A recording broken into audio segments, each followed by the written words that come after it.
Good morning. It's Monday, May 13th, and I had to check that. And my name is Jason Allen. I'm a realtor based in Palm Springs, California, and weekly I do a quick market recap.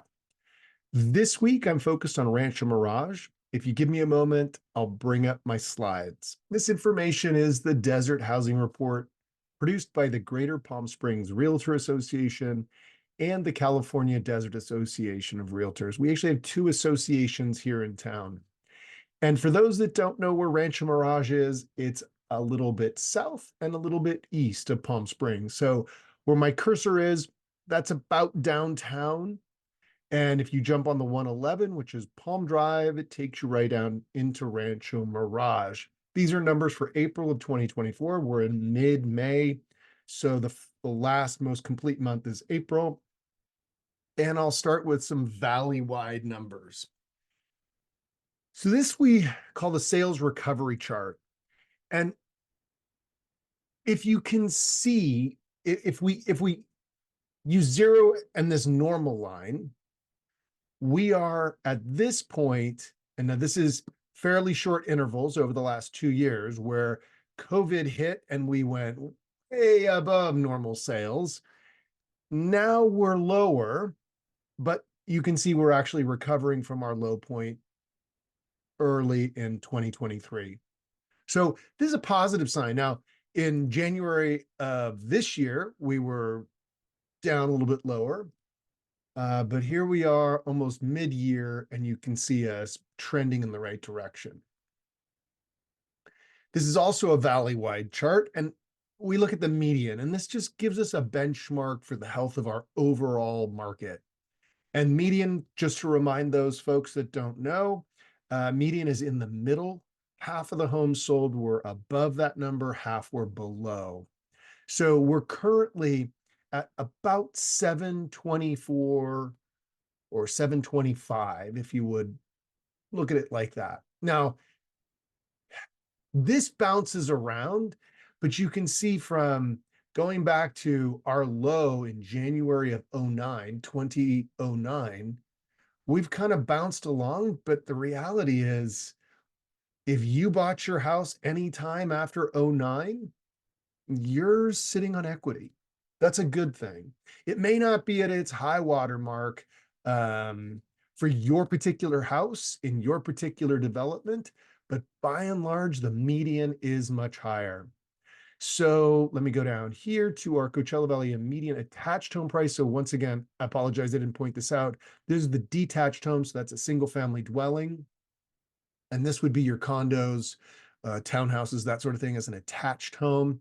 And we're at 500,000 there. So similar pattern, 9, 10, 11, these sort of bottomed out here in 11 and 12. But if you've owned your home since then, you've seen equity building. And we're at a high water mark here of 500,000 is the median. Now, median doesn't mean your home is going to be in as good a position, but it's a benchmark and it helps you get a sense of where our overall valley is.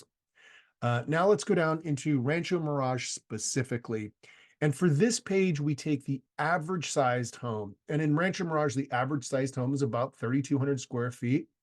And what we're seeing is that we have a price per square foot of $441.68. The average home costs $1,402,334. And that's gone up 5.9% over last year. So you can see as I go through these numbers, we are in a very healthy market. And if when we reflect on that other chart and we go back to 11 and 12, which was a low point, if you've owned your home since then, you're looking at a rough 177% increase. A lot of good equity. And I'm going to come to why I'm emphasizing that today in a little bit. For the attached homes in Rancho Mirage, the average size is 1,775. Price per square foot is currently $334.04. Average sized home, attached home is selling for $585,821. Year over year, that's a about 1% higher, so essentially the same, not dramatic. But if you bought at 211,030 in 11 or 12, you're seeing 177.6% value increase. Come down to home sales 3-month average in Rancho Mirage. This past April, we saw more sales compared to a year ago. Not significantly, but the point is it's not going down. In some markets like Desert Hot Springs, it's going down, or Coachella, it's going down. Again, not by dramatic numbers, but a bit less, a little bit fewer. And Valleywide Sales by price bracket. So this isn't focused on any specific market, but rather we're saying in each of these markets, on a 3-month rolling average, how do sales in April compared to where they were a year ago? And you can see what's happening. At the high end, anything over 900,000, even over 800,000, we're selling homes at a pretty quick clip. And then when you get into the $1 million to $2 million price point, we're selling a significant number of homes. I have a personal opinion around that. I think the wealthy know when to buy stuff. And so if the wealthy, who are not perhaps as impacted by interest rates because they're paying with cash, recognize that we are in a bit of a lull in terms of our value. So although things are better, are doing well, there are buy opportunities available. And those are what we're seeing at that high end. So we go to inventory by city. We do have more inventory in Rancho Mirage. Rancho Mirage tends to be a little bit wealthier based on the numbers you saw that I pointed out. More inventory doesn't necessarily mean a bad thing. It just means that a buyer has more to choose from a seller's perspective. The question becomes, what homes are competing with your offering, and how does your home compare to those and compare to what has sold? And that's where we have to get into the specifics when you are ready to sell or you are ready to buy. Months of sales. So if we take this number and we divide it by the number of sales in Rancho Mirage, we can see that we have about 3.5 months of sales inventory, and that is an increase by a few weeks over last year. And what that's saying is that if no new inventory came on, it would take us about 3.5 months to sell everything that's available. And then the median days on market. So often people will use days on market to determine what their offer is going to be. If something's been on the market for 30 days, 60 days, 90 days, it will influence the price they're going to offer when they make their written offer to a seller. But it should be framed in relationship to what is going on in the marketplace. In other words, we're currently at about 40 days in Rancho Mirage. It was 39 this time last year. If a home has been on the market for 40 days, that doesn't mean that the seller is ready to take a drastically lower price. I think it's reasonable at twice that to expect that the seller, one of two things, either is going to hold out for their money, for their number, which essentially means they're going to wait for the market to come up to their number, or they are ripe for a price reduction that the listing agent cannot get from them. So it sometimes takes an offer for them to understand, like, gee, I'm not going to get what I thought I would get for my house. And here is a good offer based on other terms, not just the price. Might be cash, so it could be a quick close. That may or may not be a benefit.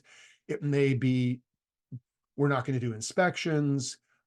Might be that the buyer is willing to pay some of the extra fees that are associated with a closing.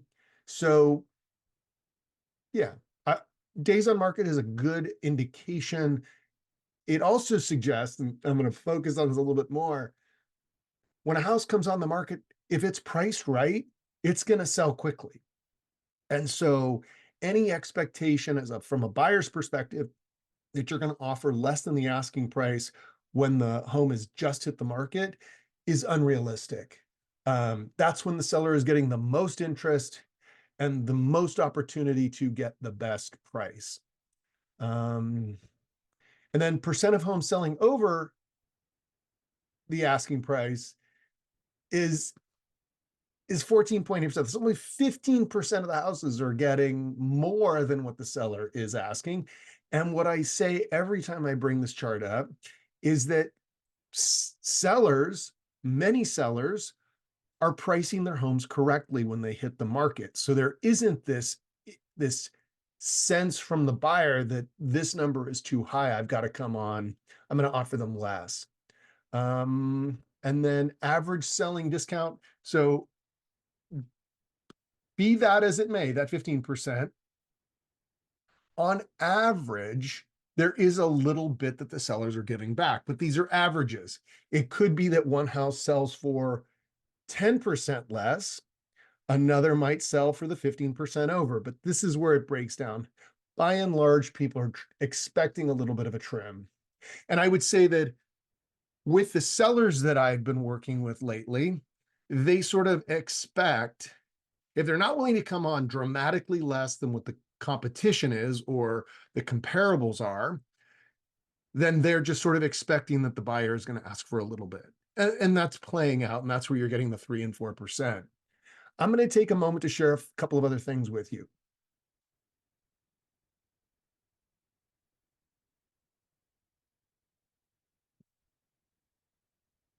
I always like to have the Chicago title market update baked into these presentations.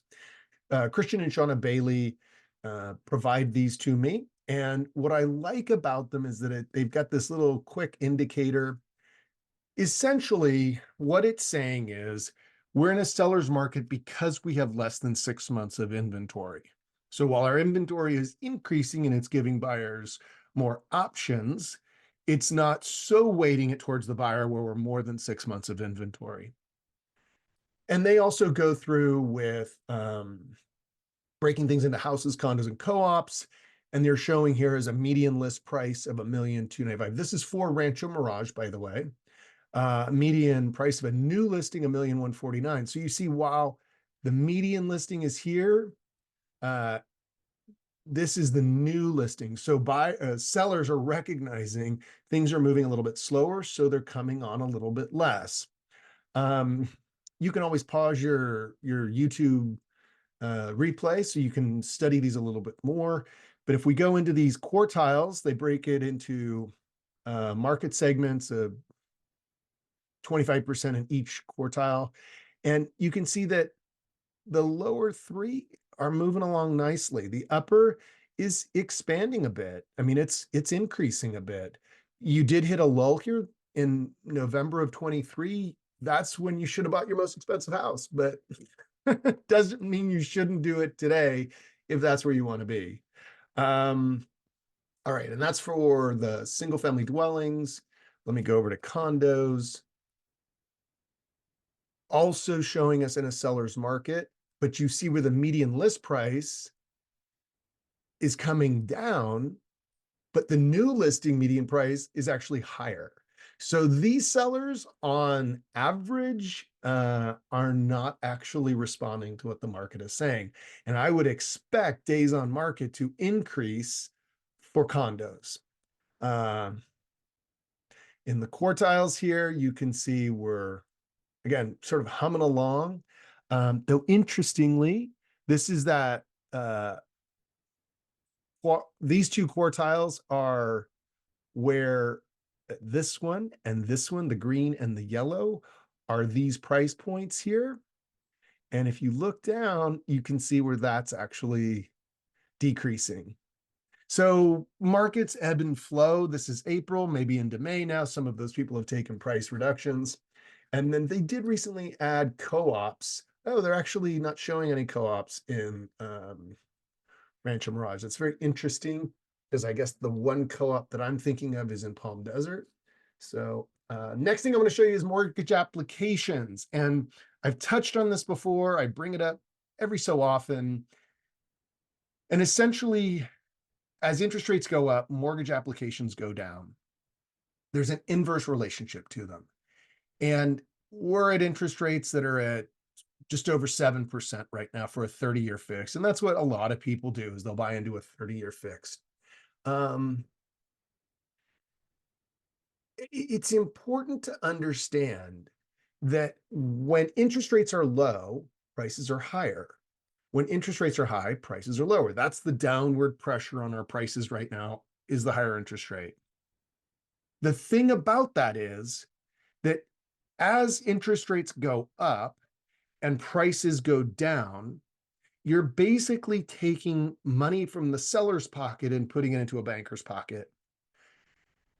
The value for a buyer in a high interest rate environment is that you will eventually be able to refinance and get a lower interest rate.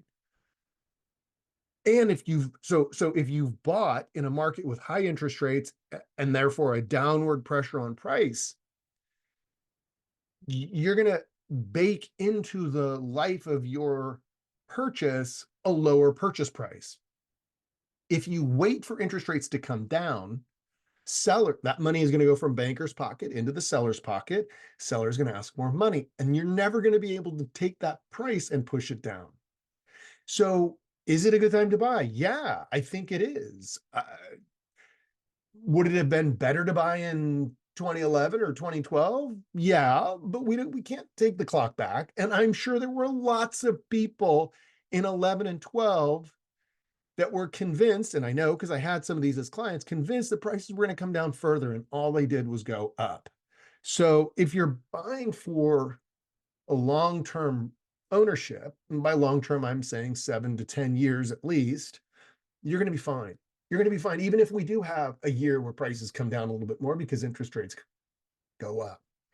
And if interest rates do go up and prices come down, would you have been able to afford that mortgage payment now when interest rates are 9% or 10% or 11%? Probably not, but you'd still be paying rent somewhere and having your rent go up.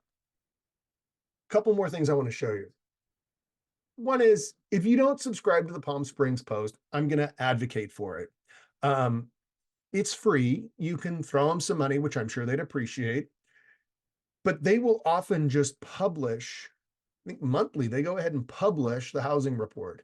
It seems like they may miss 1 or 2 times a year, but be that as it may, it's a great resource and I advocate for it. Please get your email going. If you plan to live in Palm Springs or the greater Palm Springs area, they've got great stuff in it.